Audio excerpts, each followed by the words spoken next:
wonder if I can. I wonder if that would help them hear you better. Oh, this might. See, it's.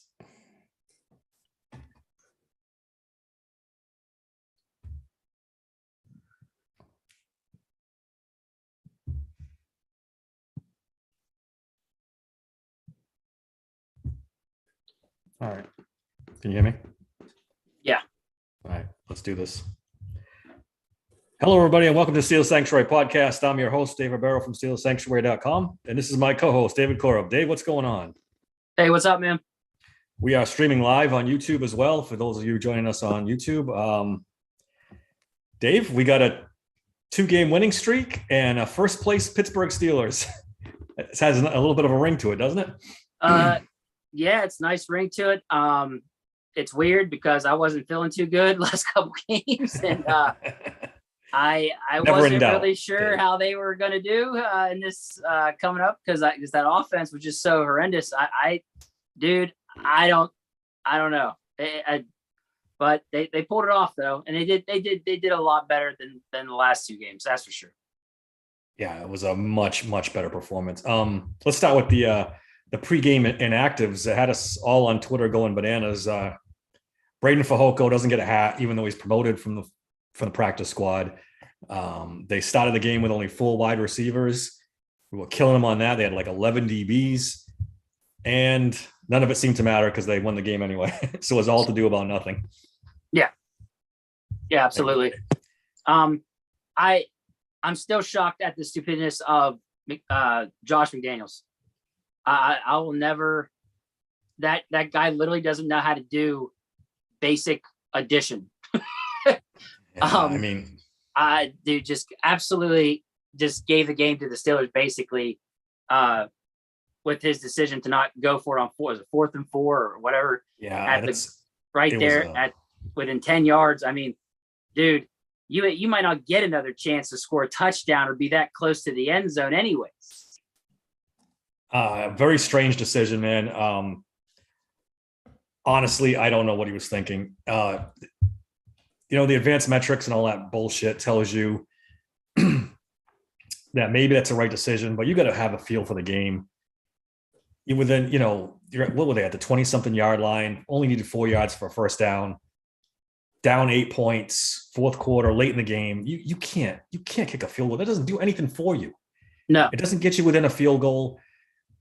I mean, yes, you can win the game if you march down the field and score another touchdown, but the way the Steelers were pressuring Jimmy G, they weren't going to march down the field again. Right. And that's my whole point. Like, where did he think that they might get another chance to get that close to the end zone anyways? Like, it just, with 2 minutes to go, it didn't make any sense. He's an idiot.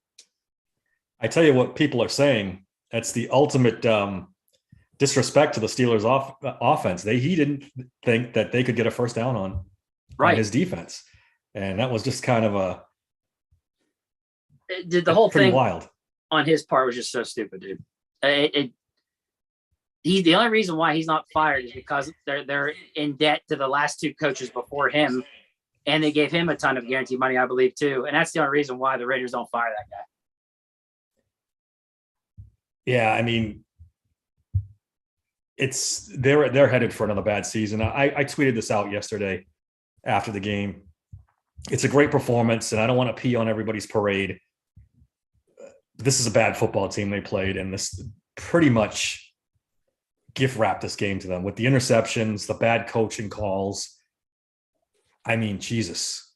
Well, I think that while you're right, they faced a bad team, I think it's still important that we pull some positives from this, and there were some. Absolutely. I did think that on offense, they started going down the middle more. They started doing more misdirection. They started just doing a little more trickery with their play calling, and the play action. When they went to play action, and they haven't been doing that, and they've been painfully predictable when he's under center, the play action basically, you could argue, won them the game, because when they did that completely fooled the Raiders. And that was when it opened up after he threw it to Austin and he took it to the house. it opened everything underneath and in the middle. Pickens started getting slants. He started getting open. Moved down the middle. It really helped. And that's what I also want to give credit to was just Calvin Austin III. He did exactly what he needed to do. He needed to take the top off the defense, and that's what he did. He took the top off the defense, and that helped out Pickens tremendously. Yeah, I mean, definitely Matt Canada's best game of the season as far as play calling. He was, I don't want to say much better, but good enough that he wasn't, so noticeable this time. Great call on that last third down when they needed a first down, that little sprint out by Kenny Pickett to pretty much seal the game. Some other good stuff, like you mentioned, definitely Matt Canada's best game this season, and maybe even overall since he took over as the. Some people are arguing that it wasn't even him. Like some are saying that little conspiracy theories are that Matt Canada wasn't even calling the plays. But I don't know, when it showed the booth, it showed him up there talking on the thing. I just can't remember if I saw the actual play sheet, the calls in the sheet in his hand. Yeah, so I'm not buying that. I don't recall that. So I am kind of like, could you imagine like if they're secretly not letting him call the plays anymore? Like that'd be interesting. Give the guy his due. He had a decent game. We can't take it away from him. I mean, Jesus Christ. I mean, I beat him up as much as anybody, but give him one game. Let's start with the offense while we're talking about Matt Canada. Kenny Pickett, he played better in the second half. He looked a little more comfortable, especially in the fourth quarter, but he started out the game rough. Again, the play action changed everything, even him. As soon as he made that play and hit him for that bomb, all of a sudden, Kenny Pickett was just different. They were doing the fake, the play action, the misdirection. He just looks so much more comfortable. He still kind of like gets out of the pocket a little quicker than I want to see him do still. He did a little bit better as time went on, but he's still kind of like seeing ghosts back there a little bit and wants to take off. If he can just, get better that moving forward, give his guys time a little more, then I think we're going to see another step be taken forward here real soon. The accuracy is still a little bit, excuse me.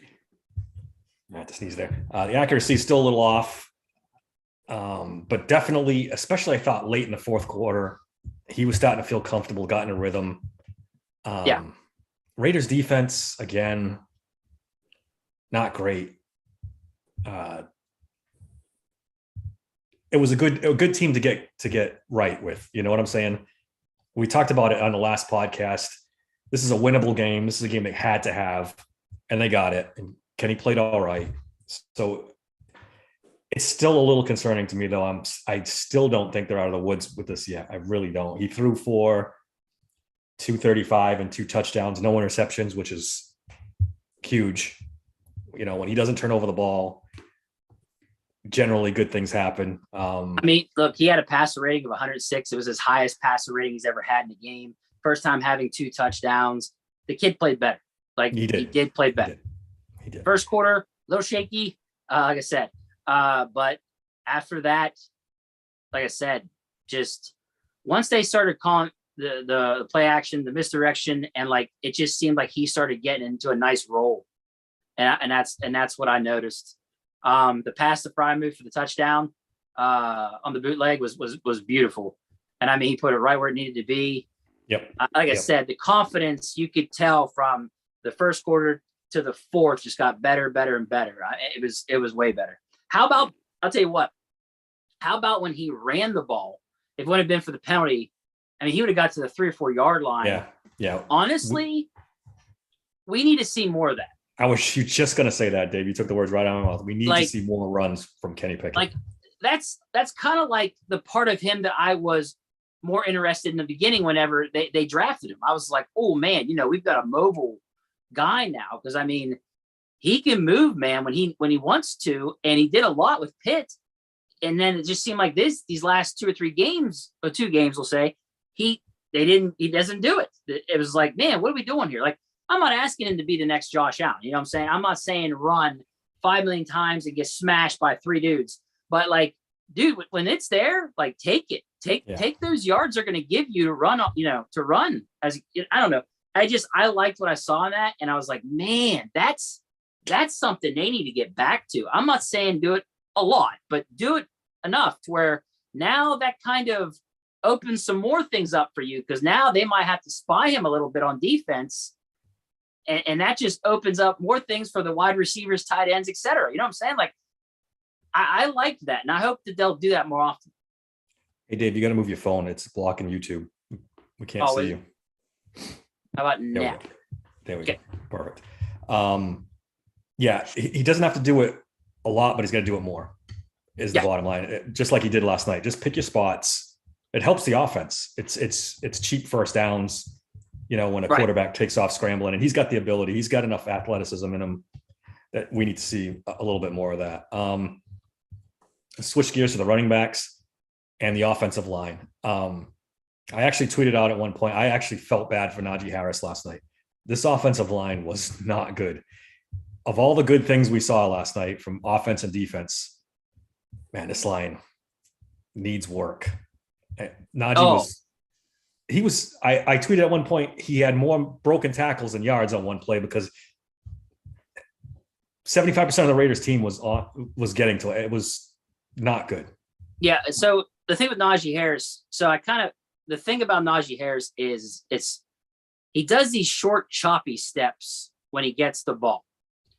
And that is what I keyed on last night, is the difference between him and Jaylen Warren. When Jaylen Warren gets the ball, there's no hesitation. Even if there's no hole, he just hits it. And if he blasts over an O-lineman or between them or whatever, he's going. It don't matter. Najee, I noticed when he gets the ball, automatically starts doing short, choppy steps.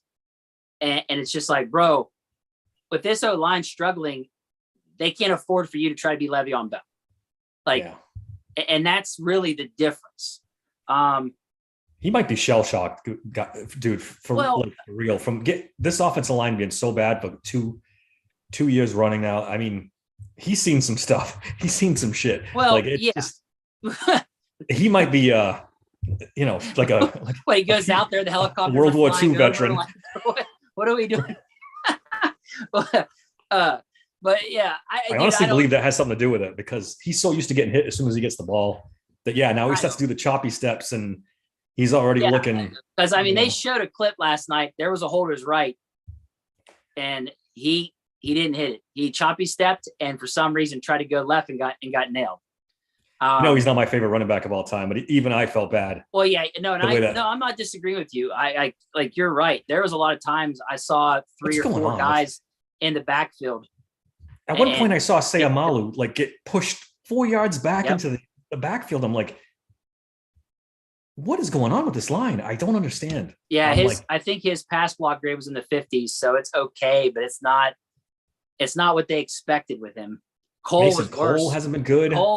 Cole's an issue, dude. He's becoming an issue. Yeah, I almost said at one point he's becoming as bad as our former center there.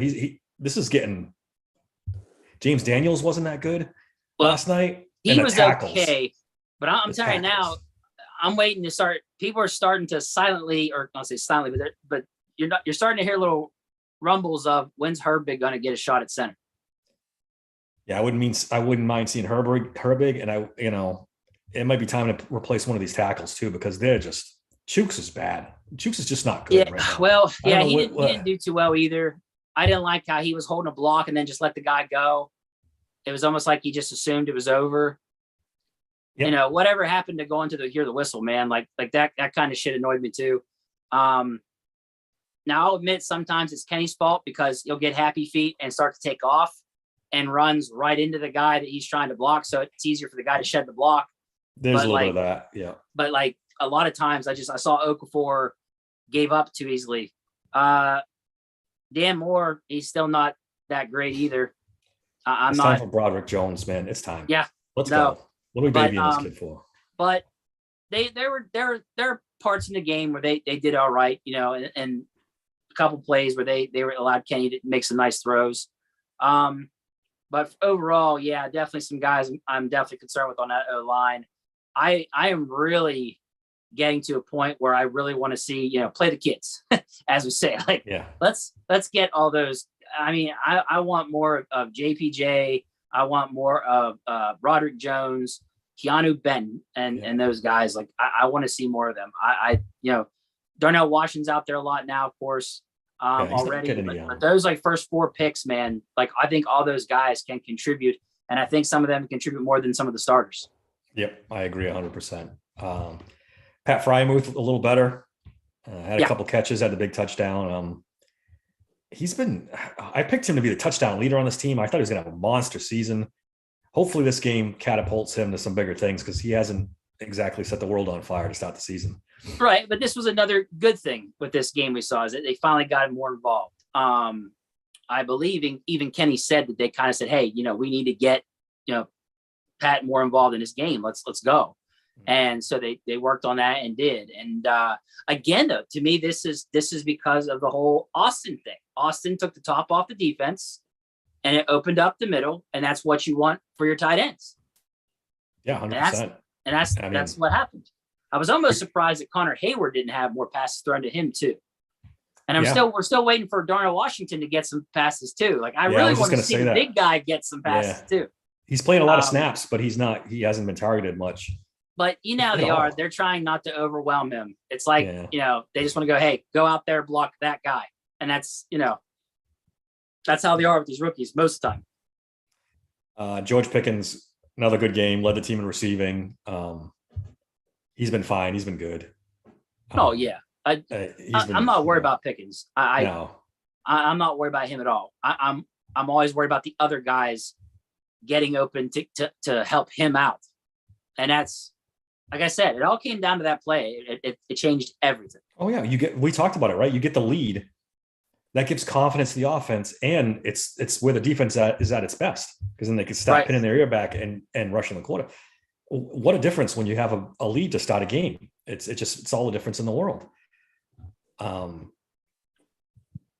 Robinson, we need DJ back, and we need Austin in the slot. We need to. Put Allen there's no doubt we need DJ back. I mean, Allen Robinson again. He's having trouble separating. He's another Juju. He's just that guy. Like I said, he's going to grind for yards, get you the first down, stuff like that. That's all he offers. That's it. Yeah, dude. When they get DJ back, yeah, it's. But my question will be when DJ comes back, does Allen Robinson take more of a back seat for Calvin Austin, or are we going to keep Robinson out there because he's the veteran and all that other stuff?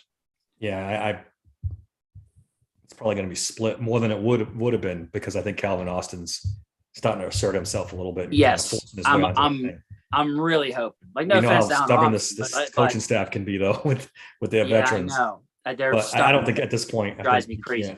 You can't deny Calvin Austin and how good he is. So no, yeah.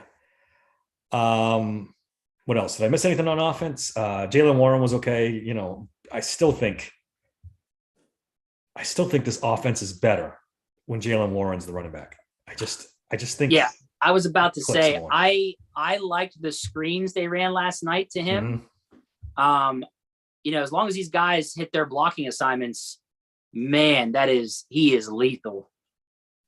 There's so many times where he gets the ball, especially on the screens last night, and you're just like, man, he's only gonna get 3 yards. He bangs out 7 to 8 to gets the first down, and you're just like, damn, like this guy is a force. And they did use him more last night, I thought, than they did last couple games.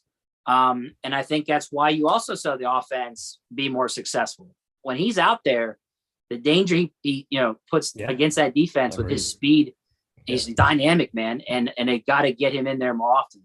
It's got to be 50-50 with Najee, or at in the my very opinion, least, Warren right? should be out there more. Absolutely. Yep. So yeah, dude, I would rather see it be more like 60-70 in favor of Warren personally. Yeah, me too. I mean, absolutely.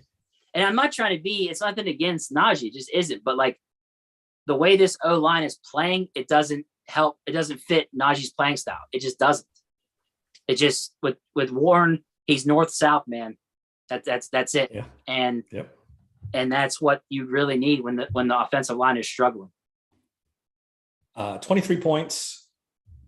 That's pretty good for this offense. I mean, they haven't scored that in this season for sure. No defensive points, so that's a good one. Something to build on.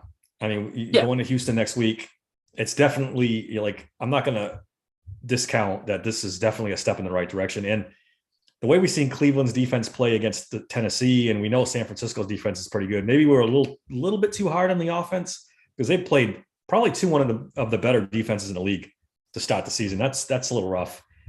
I didn't expect Cleveland's defense to be as good as it is, and it's pretty damn good. So I think they held Tennessee to 94 yards total offense yesterday. So that's a pretty good unit. It's pretty good. Did D-Hop play? Yeah. Okay, that's pretty good then. If you hold D-Hop and Henry at bay there and they don't do much, that's pretty good. All right, let's flip over to the defense. Yeah, absolutely. TJ Watt again, man. How much more can we say about TJ Watt? 2 more sacks. Let's see. What was his final stat count here? 6 quarterback pressures, 3 quarterback hits, 2 sacks, and the 2 pressures resulted in interceptions. 2 of his pressures resulted in 2 interceptions. The dude is just next level. Just next level. He's a monster. He's a monster. He's on pace now again, for 34 sacks on the season. Yep. That is incredible. Isn't the record 22? Yeah, it's his record, 22 and a half, right? Right? He passed he already broke it, but I'm saying he tied it. On pace for 34. No one's ever even thought that was possible. And this guy he won't get 34, but he's going to threaten to break that record this year. I mean, he's tied this now. He's going to come close. If this guy plays in all 17 games, if he's healthy, that's the key, he might get 30. He might get 30 sacks, dude.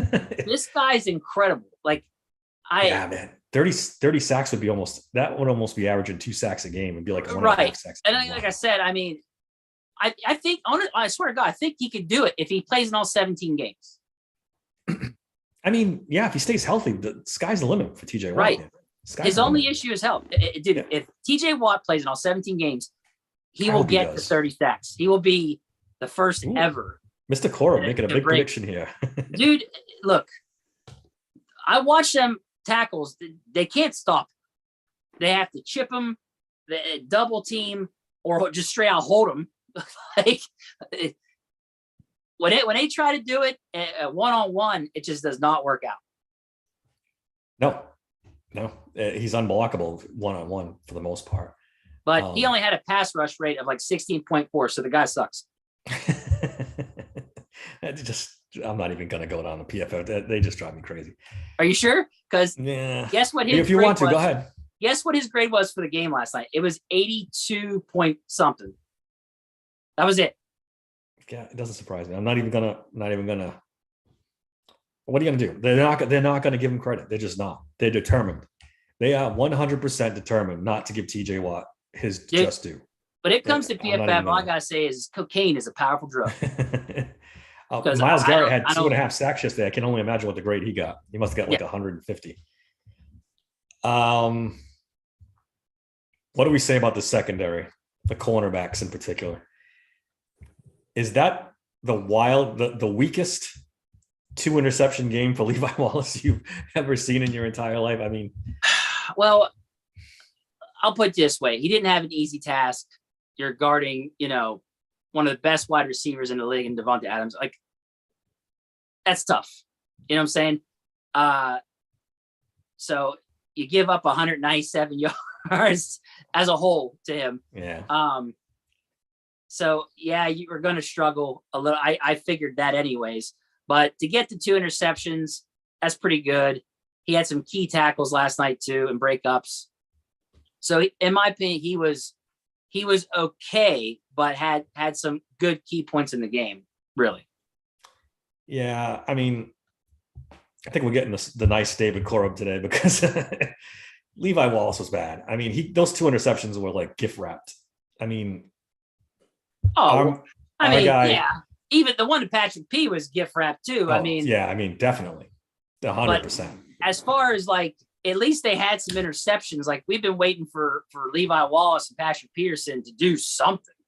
Yeah. So the fact that they did something to me is a positive. But taking on Adams, I didn't expect him to do that great, to be honest with you. He had 172 yards and 2 TDs yesterday. Yeah, like I wasn't. I mean, him and Pat P looked silly on that fake handoff on a 4th and 1 that scored a touchdown. I mean, they just looked absolutely silly. But no, I mean, look, he had turnovers the one end of the game. So it's like, a lot better than what we've been seeing from him. I'll put it that way. He made the plays. I mean, Marcus Peters had a pick 6 thrown right into his lap. We forgot to mention that when we talking about Kenny Pickett, and he dropped it. So at least you can say that if the plays were presented to him, they made the plays. Yeah, I would just say that at least with our corners or defensive backs, they actually made the plays. Yeah. As opposed to theirs not. So, and Levi Wallace ain't getting paid what they're paying their guy. So, if Marcus Peters catches that ball, it's a whole different ball. It's a pick 6 and it's a different ball game. Yeah, no, absolutely. Highsmith was okay, man. He has his days where he comes and goes. I mean, overall, though, the pass rush was excellent. I think Jimmy G was just our Lord and Savior. Jimmy G was under duress, even though, what was funny, Dave? I looked up his stats. He ended up with 324 yards passing. I didn't even realize he was. I know Devontae Adams caught a lot of passes, but man, I didn't know he threw for 324 yesterday. Yeah. But the pressure was getting to him, and he's not good under pressure. He's throwing those. Somebody said, was it 20 pressures total yesterday? 20 pressures, yeah. I mean, Golden had a sack. That is, bro. Benton had a sack. They were a lot of pressures, dude. Like, man. And you can tell he doesn't like that shit. No, he doesn't. He does not. I mean, we talk about Kenny being uncomfortable back here. Oh man, Jimmy G was. Yeah, he gets happy feet. He's known for it. And he chucks the ball around too. He makes bad decisions when he's under pressure, man. That was what I was going to say. Was he chucked the ball all over the place? It's like, what are you doing, bro? If you're going to chuck it out of bounds. Yeah, out of bounds, brother. But hey, we'll take it. I think he was trying to get benched so he could collect those checks without having to do anything, man. I don't know what the hell he was doing, but I thought TJ ripped his leg off on that just before the half too on that sack. I didn't think he was coming back out. I really didn't in the second half. When he fell and I saw his legs go back, I was like, oh, he might be done. But no, he came back out. Oh, he's in concussion protocol now. Jimmy G? Yeah. Yeah. I'm not surprised, man. He took a beating. He took a beating yesterday. He really did. He did. And I wasn't surprised either. But I'm just waiting to see if they make it out from the Minkah hit or what it is like. Let's talk about that penalty. Oh, okay. But freaking ridiculous, man. Just ridiculous. That's fucking stupid. Dude. Those 2 penalties at the end of the game, the kickoff, the field goal, whatever, bullshit, and then that penalty on Minkah. Here's the thing. For one thing, Jimmy G ducked into him. And the contact to the head was minimal. It was minimal. The contact was minimum. He hit his shoulder and then hit part of his helmet. Ridiculous. We're talking about split seconds here. Yeah, I could see if he dove head first into him, but he didn't even do that. Meanwhile, how many shots to the head? Of a hit, really. I mean, just then you got Browns fans going, see, that's how dirty he is and all this other shit. And it's just like, dude, he goes low on the one, you bitch about that. So now he goes high, and now you're bitching about that. What do you want the guy to do? Walk up there and pick him up slowly and lay him on like a sheet on the field with a pillow? Like, what do they want? It's just dumb. Meanwhile, Kenny Pickett's taking more shots to the head than most boxers in the first half. He was getting one. I think it was. I can't remember if it was the bomb to Austin. It was the first at one of them. I think it was the bomb to Austin. That guy struck him with his hand. He hit him right in his head with his hand, and he flipped him clear upside down. Where was the call on that? I don't get it. It's strange to me. I don't know, man. I don't get it. I really don't. What are we missing? Minkah had a good game. Let's talk about Keanu Benton for a minute. I think they got a diamond there, dude. I really think this guy's going to be special. I mean, they're saying they compare him to a mix of Hargrave and Tuitt. Oh, Jesus Christ. If only. Yeah. He's good. He's going to be good. He's going to be real good. He's good. You know what? I thought Adams had a better game last night. He too. did. He did. Adams had a good game last night too.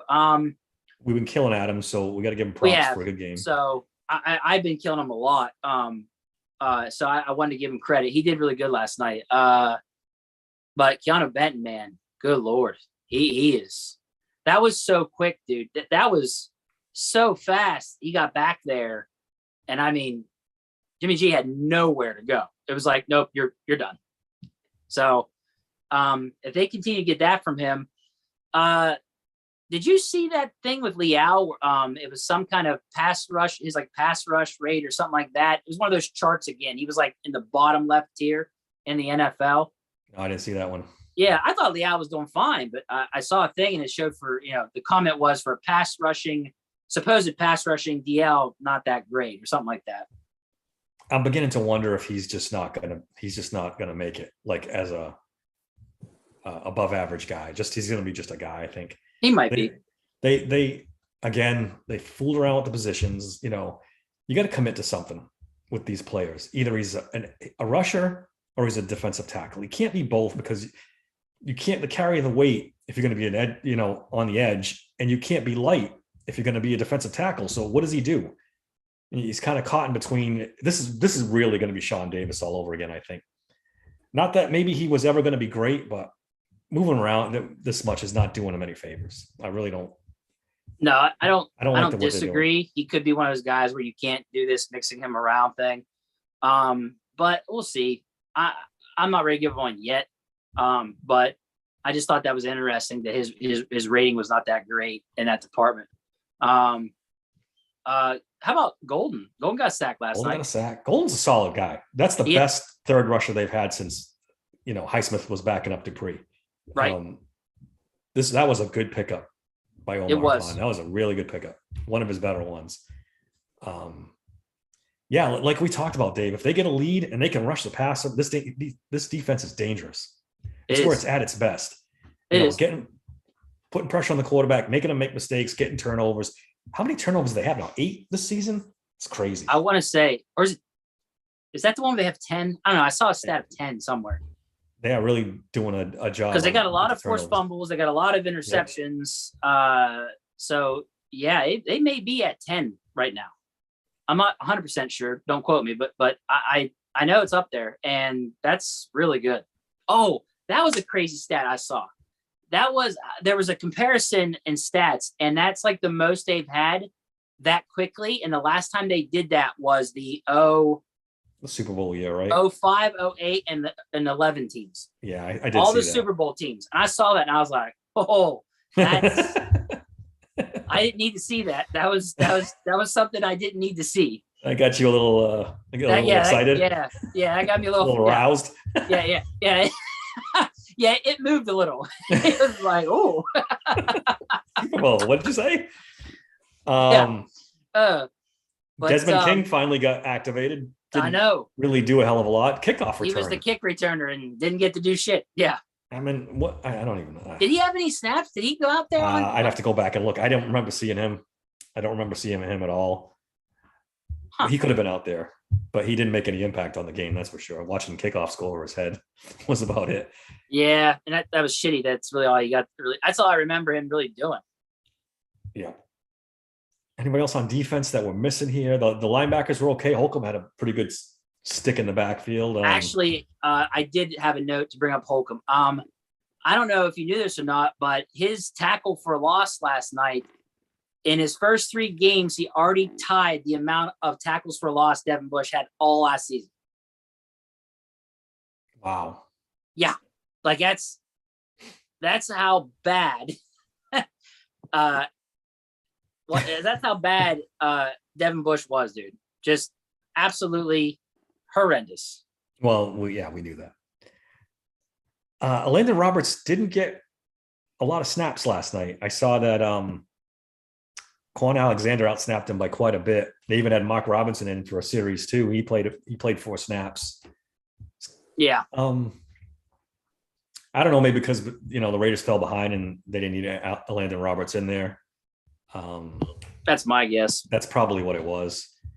Linebackers were solid. The safeties, Casey was solid. Yeah, I mean, so we're 2-1. Before I do that, let's talk about Boz 57-yard field goal. Boz, when he's healthy, top 3 kicker in the league. Oh, yeah, hands down. Right? Yeah, there's no doubt. And Presley Harvin, best game in a Steelers uniform by far. Yes. No doubt. He had one shaky kick, but for the most part. Look, if we can get this guy that we've seen the last 2 games, last night's and the game before that, because he was fine the game before this too, I believe. Consistency, right? If he can be that, we're good. Yeah, we're more than good. Now you got to top, because that's like upper echelon punting type stuff there. That's real good.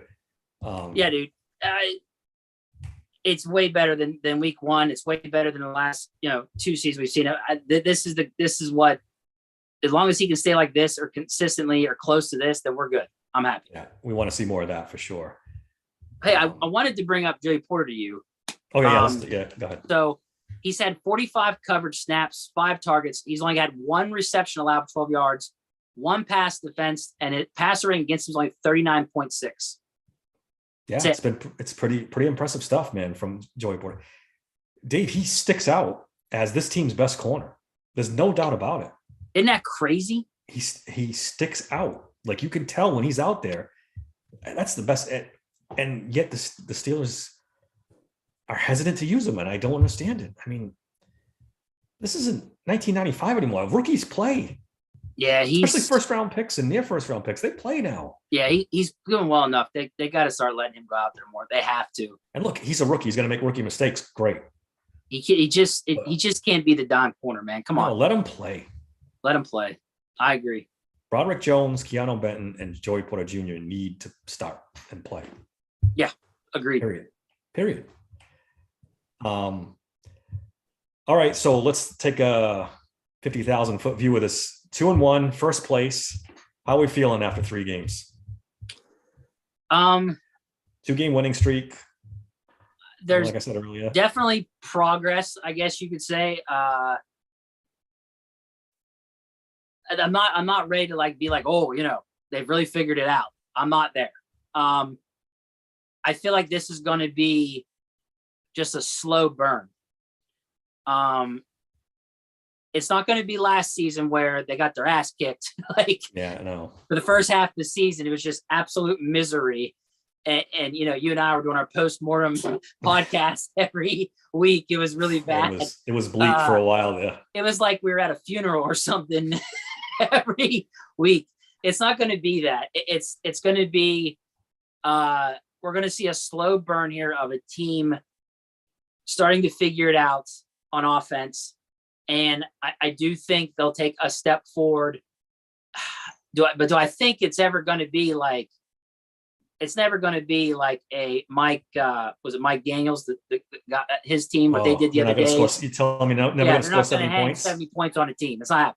They're not going to be the Chiefs. They're not going to be, they're not going to be those teams. They're just not. But do I think that maybe that there's a chance that there's something, they might have something here with this offense? They do what they did this game where they open it up a lot more with different plays. Yes, because the proof is in the pudding. Look what happened when they started doing more things that didn't make them so predictable. It completely opened up everything for them. Even, Kenny Pickett, first time 2 touchdowns, first time, 256 yards passing, best passer rating ever. Like, you could see how when they opened it up more and changed some things up and they actually let him throw, because that was the other thing. You could tell they were scared to let him throw the ball early. And then they finally just let it rip.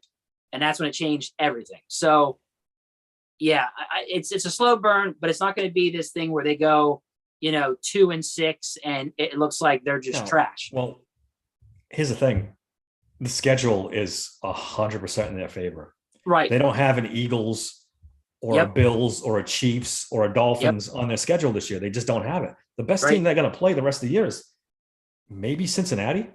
Yeah. If Cincinnati gets their stuff together and Joe Burrow isn't injured all season. And that's the thing. Like, the Texans are the Texans. Now, mind you, they're not an easy out. They're a little better than we thought. They're a little better than right. But they're still a team that you'd think they can beat.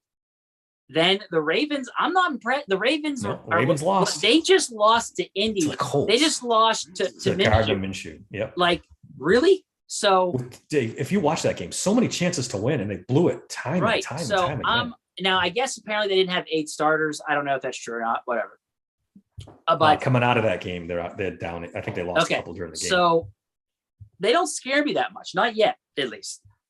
The Ravens, So I never was high on the Ravens. like so I the Steelers should beat the Texans.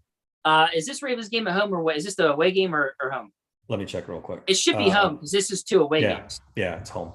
Okay, so it's a home game. So realistically, I mean, maybe I'm getting ahead of myself here, but I think that the team, if they took a step forward for real, if they for real have taken a step forward on offense, I could see this team being 4-1 after these first 5 games. It's definitely possible. I tweeted out today, the Steelers are a flawed team, but the AFC North is a flawed division. There isn't one complete team in this division. It's wide open. They could easily, well, not, I shouldn't say easily. It's definitely in the realm of possibility they could win this division. The Browns look good, but they already have a win on the Browns. The Joe Burrow and the Bengals, who knows?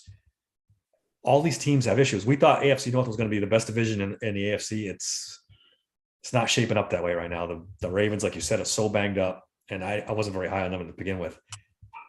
Browns are a little scary. If Deshaun Watson ever figures it out, they're going to be tough. They're going to be tough to beat. Well, so my hope is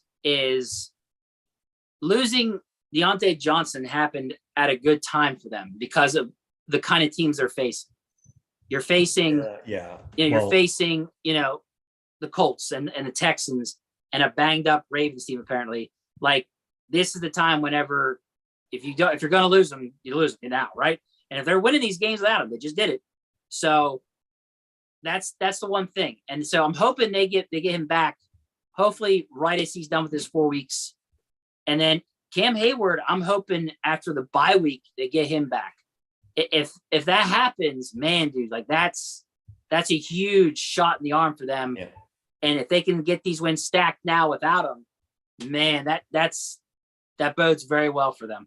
So yep. I'm pretty happy at what they're doing without DJ, wide receiver wise, at least with Austin and Pickens stepping up. And so like I said, I'm coming away positive. I'm not completely like, oh, we're contenders now or anything, but I think that you're going to see a slow burn. This team gets better. Yeah, I mean, we killed them last week after that game, even though it was a win. They didn't play very well. In hindsight, the Browns may be better than we thought they were. Yeah. I don't know if we're going to know how good the Steelers team is because, like I said, the schedule. Could they get so confident playing these bad teams that it just overshadows like their weaknesses? Like they're so confident from playing these bad teams that they can overcome Matt Canada's terrible play calling and Kenny Pickett's. Once you get on a roll, momentum is something. Well, and that's the thing. Like you're hoping that the hope here is supposed to keep getting better with Matt Canada and Kenny Pickett and the run game and the other line. I just don't know if they can. You're hoping it gets better. So the real test, I think, will be the Ravens game, because it's going to be a divisional game. You know how those games are. Yeah, that'll be the real test. The next big test, we'll say. Like if they get dominated and look like shit again, like they did against the Browns, and even worse against the 49ers, then where this team stands. They're one of those teams where they're going to beat all the shitty teams, but they're going to get their ass kicked by all the good teams. Like you got to remember, the 49ers are the tip of the spear, if you will, as far as top teams and the NFC, right? Then you face a Browns team that is projected to be good, winning record. So they're like that next tier, but their defense is like right up there, man. That's first a top tier. Top 6 defense, top 7? I'd say top 5, man, honestly. Okay. Their corners are real good. You're making my point even more for me. Yeah. So I think what you're seeing them right off the bat. They had to face 2 top defenses, and now they're facing, the more bottom tier. So now they're putting up 20-something points. Hey, they exceeded my expectation. I told you, I didn't think they were going to put more than 17 points. That's how bad I thought they were. Yeah, I kind I of saw mean, this coming because I don't believe the Raiders. I didn't believe in the Raiders at all. They're not. That's not a good football team. Um, and I kind of talked about this last week. They're going to go on a little run here, and we're going to get excited. I just don't know if we're going to know what this team is because of the schedule. The AFC is not as good as we thought it was going to be. The Jaguars are 1-2. The Jets lost their quarterback. They're done. yeah, Um, no, the I Chargers know. stink. The I Chargers know. really stink, and they lost their star wide receiver. So it's kind of it's all fallen into place for the Steelers if they don't stub their toe because they're equally capable of going into Houston and laying an egg. Yep, you're right. And so they got to avoid that stuff. Just take advantage of the schedule. I mean, I'm looking at it, Dave. Man, like you said, they get Texans and Ravens, then it's a bye. Then they get the Rams, who are not good. Jaguars are 1-2 next. Titans are not good. Packers are pretty frisky. They're pretty good. I'll give you that. It's the Bengals. We don't know what Joe Burrow is. Cardinals, Patriots, Colts, Bengals again. Man, then you finish the season Seahawks and Ravens. This schedule, we're not going to know. As bad as we thought they were a couple weeks ago, I mean, man, they're going to stack some wins against the schedule. Unless, Yes, and that's what I'm saying. Like, it's a team that's going to be slow burn against all these bad teams. They're going to put up 20-something points probably. But this defense that should win them a lot of ball games. yes, the But when schedule, they face when they face those top tier teams, they're going to get smacked. And see, that's what I'm saying. They don't have the Dolphins on the schedule, the Bills, the Chiefs. right. So we're not going to know. I think we already kind of discussed how like the prediction for us is they're going to make the playoffs, get bounced pretty quick. Yeah. Once they face one of those upper echelon teams.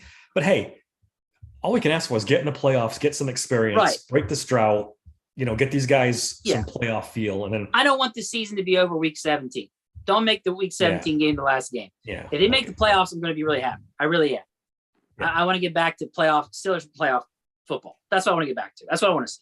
And I think the way the schedule is, the injuries have happened to key guys on other teams. Yeah. I think because we talked about this, like I told you that when I took a hard look at predicting the top 7 teams, right? 7 teams make the playoffs. My last team was a tie between the Steelers and the Jets. Remember I said this? Mm-hmm.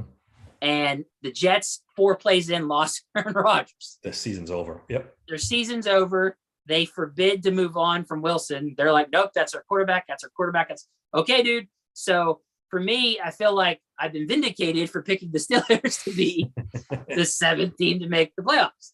So yeah, I think that I think the schedule's gonna fall to where they do make it, pending any real important injuries. Yeah, obviously injuries are key, and they can't. I mean, they can't stub their toe. Like I said, against the Texans, or like that month going out to the West Coast to play the Rams, you can't lose that game.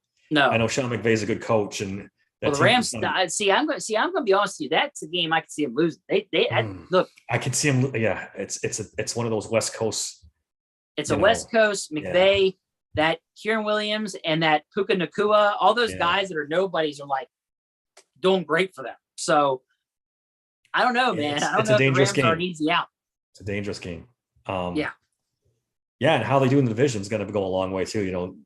Still got 2 games with the Bengals and another game with the Browns and Ravens. So we'll see. It's there for them. The schedule, if they can keep improving every week, it could be an interesting season. Yeah, no, I think they got a chance to make a run here, and I really do. As long as the offense keeps improving, if they can keep improving upon what they did last night, then yes, I think that we might have a playoff team here. It's possible. I mean, yeah. Again, the schedule, and if they keep improving. Because here's the thing. I'm not ready to call them. As the time goes by, they're going to play Keanu Benton more, JPJ. You would think so. They're going to play these guys more, or they better. I'll put it that way. You would think so. What was that? You would think so, but we'll see. Look, Broderick Jones is going to get time here sooner or later. They're going to get sick of the 3.5 blocking grade from Moore, or Chooks before taking a break on a play on 3rd and 10. Like, they're going to get tired of that shit eventually. and that I would like to think they make a move to some people really think that Moore needs moved to right tackle. He needs something because at left tackle, he's not doing Now, could you imagine if they kill two birds with one stone? Moore does end up being a better right tackle, and Chuks gets benched because Moore's better than him at right tackle. That'd be crazy. Yeah, the only thing with Moore is he's kind of low key has made it known he doesn't want to go to right tackle. They asked him when Chuks was had that concussion. He's like, "Oh no, Broderick Jones has played more right tackle than me." It's like, okay, buddy, that's your home eventually, because eventually Broderick Jones is going to take your job. So or your home's the bench. Your choice. Yeah. Figure out the right tackle soon, or you're not going to be playing. Yeah. All right. So to put a bow on it, positive win. Did what they had to do. It was a short week, tough West Coast trip. We know playing the Raiders on the road has never worked out well for the Steelers. So give the team props. They won. Yeah, I predicted 20-13. It was 23-18. It's pretty much what I thought. Build on this. Do it again next week against the Texans. Yes. CJ Stroud's a little bit of a different animal than Jimmy G. So yeah, he's going to scramble. He's going to be a little tougher to take down. Just build on it. Keep going. That's all we can ask for, really. Win the games they're supposed to win, and then we'll go from there. I think we spent a couple minutes on yesterday's games. It was wild, dude. There was some crazy. The Vikings-Chargers game. I don't know if you caught any of that. Boy, neither one of those teams wanted to win that game. Yeah. Just another. I don't know. Some of those coaches are just. Yeah. Brandon Staley, 4th and 5 from his own 20 with under 2 minutes with a lead. He goes for it. Gives the Vikings the ball. They don't get it. The Vikings have the ball on like the 24-yard line. They blow it, of course. They don't score. Chargers win. Crazy. We mentioned it earlier. Dolphins score 70. Mike McDaniel. Most of those touchdowns were running touchdowns too. Did you notice that? I think. Yeah, I faced Mazur fantasy. It was rough. Yeah. Oh man, Devon A-Chain. I told you that guy is good. And in him, good Lord, I was like, he didn't even get a helmet first game for that. Nope. And he went crazy. Off. I had a 14 teaser on the 4:00 games. I put a little bit of money on it. I would have won a considerable amount of money, but the Dallas Cowboys screwed me. They choked. Well, hats off to those ex-Steelers in Arizona, huh? Hell yeah. Look at Dobbs and James Conner, baby. James Conner playing great. Yeah. It's going to be an interesting season. It's going to be fun. We'll do I'll tabulate our picks. I think we did better this week than we did the week one where it was rough. So we'll have to wait and see. Yeah. All right. That's all I got. Unless you got anything else, dude. No, man, that's really it. That's really it. I'm a little happier. I saw improvement, so I'm Steelers a Nation little happier. Can enjoy this week. Actually enjoy a win instead of just worrying about a win that was kind of sketchy. You can follow me on Twitter at SteelersSank16. Email the show at daver@SteelersSanctuary.com. Check us out on YouTube. This YouTube live went pretty well. Dave, give me your stuff. Let's get out of here. Yeah, absolutely. You can find me on X at m_Corb. I'm on TikTok under Steelers Sanctuary Podcast or at Still Sank Pod. I'm literally live on TikTok right now as we speak. Also, don't forget, I have my Pirates podcast, the Hodgepodge Nothings podcast. Don't forget that if you're into sports books, visit my site for the Pirates. It's signupexpert.com/nothingness. All right. That's great. Thanks for listening to Steelers Sanctuary Podcast. Till next time. Hey guys, on TikTok, appreciate you guys following me live. I'll be putting more stuff on here soon. Take care. I'm out as well.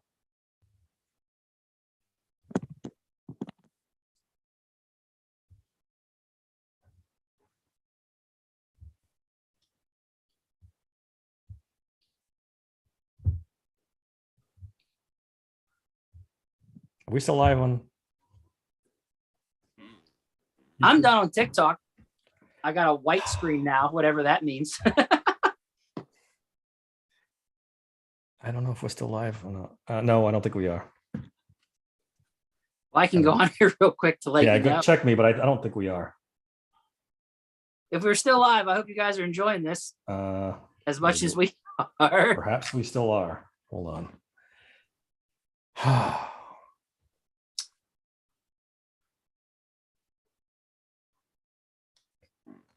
Yeah. Go on here real quick to let you know. Yep, we are still live. Hello, everybody. We're trying to get off. As much as we are. Perhaps we still are. Hold on.